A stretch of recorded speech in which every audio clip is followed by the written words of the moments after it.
We've been talking a lot about quantitative topics, looking at how much of something there is.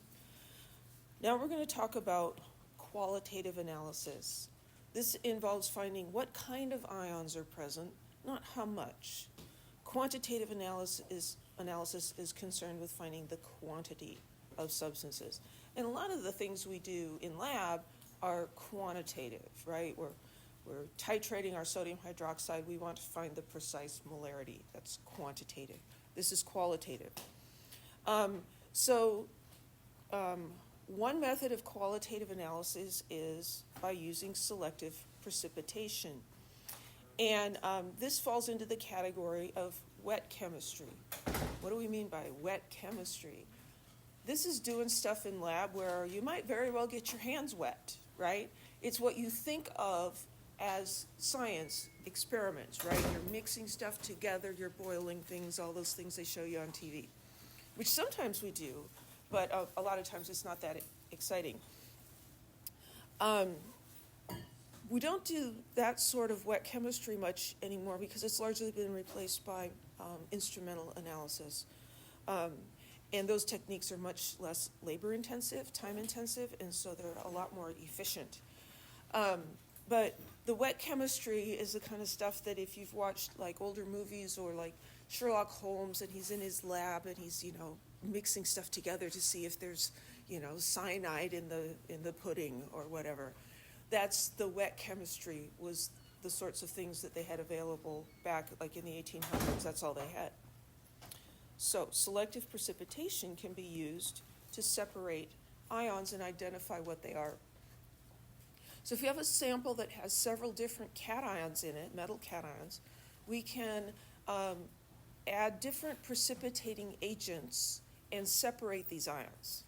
So the example here is we have a test tube and it's got 3 different cations, A, B, and C. We can add a precipitating agent that will only precipitate cation A. So all of the cation A comes out of solution, and then we can decant the liquid above it into another test tube, and now we just have cations B and C. And then we could add a second precipitating agent that will react with cation B, and that will precipitate out.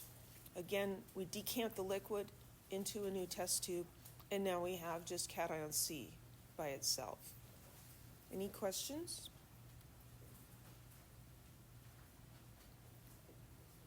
So this is what a more elaborate scheme with actual cations and agents might look like. Good news, I'm not going to make you memorize that. Now, there might be a homework question where you have to refer to this and figure out what's going to happen. We are also going to do an experiment with a different but similar qualitative analysis scheme, and we often call that a qual scheme, and that's going to actually be your lab practical for this semester. And so this is just showing, if you had a solution with some of these cations, you would never be looking at all of these cations together, maybe, 2 or 3, just trying to figure out what ions are in there. And you could add these different reagents, and we see that we precipitate out different groups based on their solubility. So this is just going through it in a little more detail. You can use HCl to get out the insoluble chlorides and separate those. And then we could add H2S, which is a weak diprotic acid. The concentration of the sulfide is pH dependent. So at low pH, the sulfide ion concentration is low, and only the most insoluble metal sulfides will precipitate. And so this is ammonium sulfide. Ammonium doesn't precipitate with anything. It's a little hard to tell, but that's a translucent or transparent solution. There's not a solid there. This one, there's a solid cadmium sulfide, and here this is a solid and a solid. So you don't always see, a solid distinct from the solution like this when you do a precipitation, but you'll see cloudiness, right? So these are all where the solid has already settled to the bottom, but you can separate the liquid out. And then adding more base and H2S, we're going to increase the sulfide concentration, and so then several more ions that precipitate as sulfides will come out of solution, and we can also get out ions that precipitate as hydroxides. So a lot of metal hydroxides are not very soluble. And then we've got alkali and alkaline earth metals remaining, and so we can add phosphate. So magnesium, calcium, barium, phosphate are going to precipitate out. We remove the solids, and then we have sodium, potassium, and ammonium. And these are things that cannot be precipitated. They don't precipitate with anything. So how can we identify what ions are present in this remaining solution? We can do this with a flame test. So if you put a solution containing sodium ions into a flame, you'll get this bright yellow-orange flame. And the reason that a lot of flames, like, you look at the fireplace and you think, well, that's just the color of fire.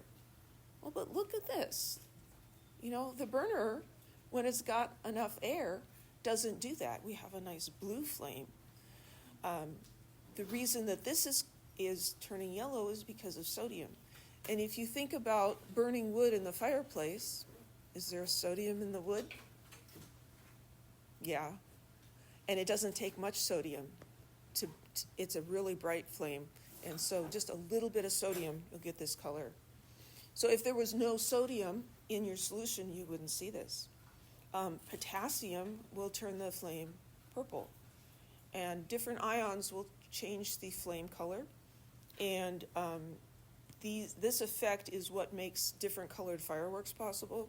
There are different metal ions in the fireworks, and when they explode, they give off different colors of light. And that goes back to, I think it was chapter 8 in Chem 1A.